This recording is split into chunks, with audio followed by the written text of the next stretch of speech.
What's up everyone? It's me, yours truly, John Valencia, and welcome back to Truly Asian Diaries. We're back for a reaction video for ASAP Acoustic Heartthrob. Alam niyo na kung bakit natin reactan yun dahil may bago silang member ang nilaunch nila last week na si Jaren from PBB Channel 11. Grabe, nailap tayo sa boses ni Jaren. At tignan natin sino ba mga kasama niya sa Acoustic Heartthrob. Kasi ang last nito ay si Kais at saka si KD Estrada. So tignan natin kasi balita ko ay 5 na ang member.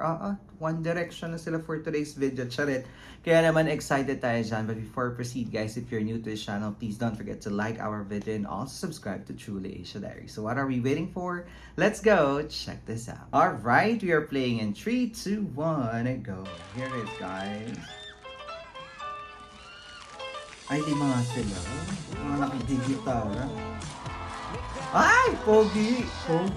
Pogi Brown. Ay, sa Idol Philippines ba yan? Ay, si Kais oh. Grabe nga ba ng buhok ni Kais?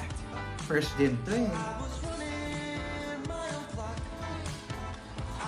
Sino to? Luke Alford. Ay, sa Star Hunt, ganyan. Ay, Blackburn, ang pogi. Ay, Anthony Meneses, Idol Philippines. Oh my God, si Jaren.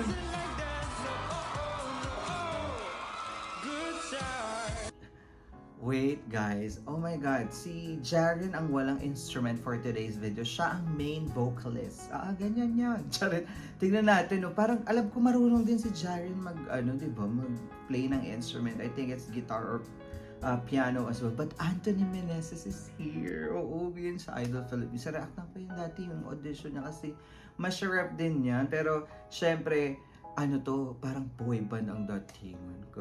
Parang One Direction, gano'n. Ang dami na namang kinikilig na girls.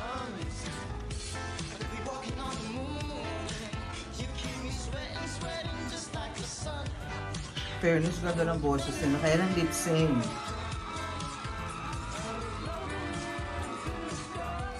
Iba ang boses ni Jaren. Very international.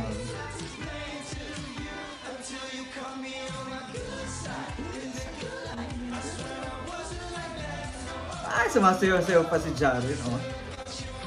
Gwapo din ni Kobe, girl. At si Kais ang nagda-drums.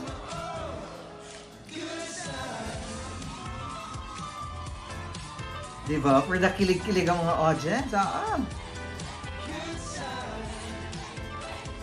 Sino kumanta nito? Hindi ba One Direction din siya? Pero feeling ko hindi.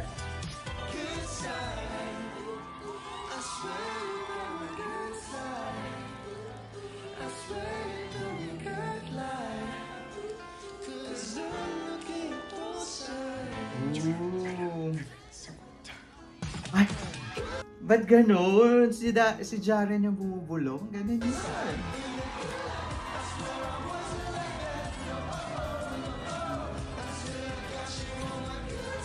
Grabe yung fans club na talaga agad si Jaren. Ang pogi. Loosen up, Jaren. Dapat maturo-turo ulit siya doon.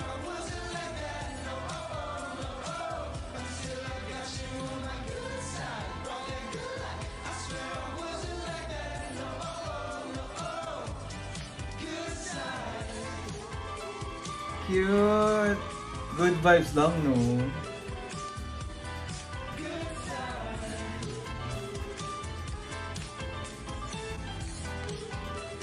Ang galing ni Anthony, oh. Piano pala siya. There you have it guys, that is ASAP Acoustic Heartthrob. Naku, grabe naman talaga magpakilig ang mga boys na ito. At syempre nandyan nga si Jaren.